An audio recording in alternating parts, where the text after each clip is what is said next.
Grampa Banks, nudging Bonnie cheerfully. Odde Island. He was an experienced detective's assistant, so he rarely missed little details like that. And if you think that's good, just wait for the pageant. They've got fireworks and face painting and fabulous costumes. There's a parade across the island like something you've never seen before. Sounds grand, doesn't it? A week without murder. He glanced at Bonnie, radiating optimism. Just the ticket, eh? Bonnie smiled back at Grampa Banks. A week without murder did indeed sound grand.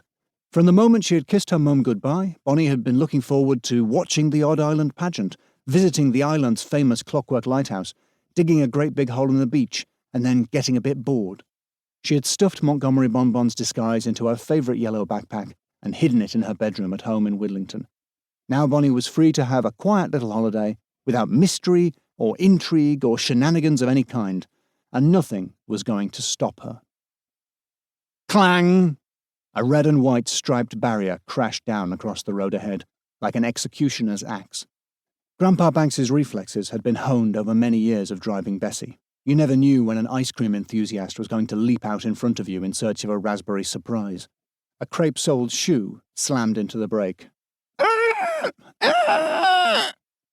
Bonnie felt herself lurch forward as the van squealed to a halt. Her hand flew to her face to stop her moustache from whizzing off and sticking to the windscreen. At the last second, she remembered that she was not wearing it. "Flaming Nora!" cried Grampa Banks before adding, "Pardon my language," under his breath. Grampa Banks was an excellent driver, and he was not a man who easily lost his cool. But Bonnie knew there was one thing he could not stand, and that was rudeness. Clattering a barrier down in front of two innocent holidaymakers seemed exceedingly rude to Bonnie. Her grandfather's eyebrows had little experience when it came to frowning, but they were making a good go of it now.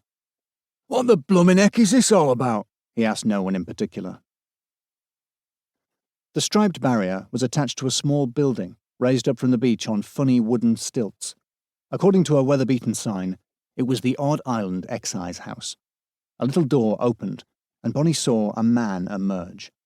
He carried a clipboard, and there was a brass bugle dangling from his belt. The man was completely bald, apart from a tiny quiff on top of his head, fluttering in the sea breeze. He marched down a flight of steps towards Bessie, wedged a tiny pair of glasses onto the end of his nose, and rapped smartly on the driver's window. As Grampa Banks wound down the window, the man lifted the brass bugle to his lips and blew a short, sharp, eardrum-shattering "Oi!" said Grampa Banks, jamming his fingers in his ears. "What do you think you're playing at?" Instead of answering, the man took a deep, deep breath. It was so deep, Bonnie was convinced she could see tufts of grass bending towards him. Then he began to read from his clipboard.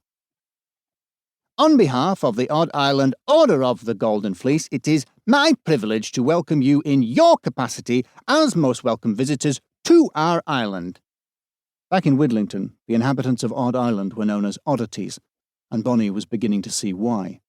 She glanced between the strange man and Grampa Banks, who was now frowning so hard his eyebrows had formed one big, angry monobrow.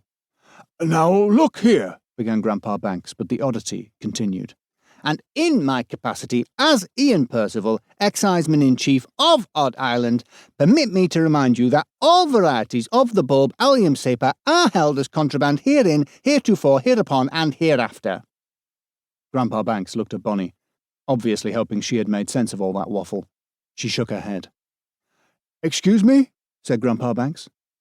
"On Odde Island," said Ian Percival impatiently, as if this were the most obvious thing in the world, "onions are banned." "You what?" spluttered Grampa Banks. "By order of the Order of the Golden Fleece," added Ian Percival, as if that explained anything. The exciseman thrust a pamphlet into Grampa Banks's hands. It was entitled "Know Your Onions," and it had a picture of an onion on the front, with a big cross through it.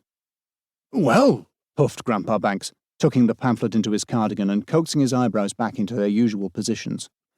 "We haven't got any onions. Not a single one. So you can open up your little barrier and we'll be on our merry—" Bonnie coughed, and both men turned to look at her. "We, she began. "We haven't quite finished this bag of cheese and onion crunchy puffs." She crinkled a half-empty crisp packet out from one of Bessie's crevices, and Ian Percival reacted as if she had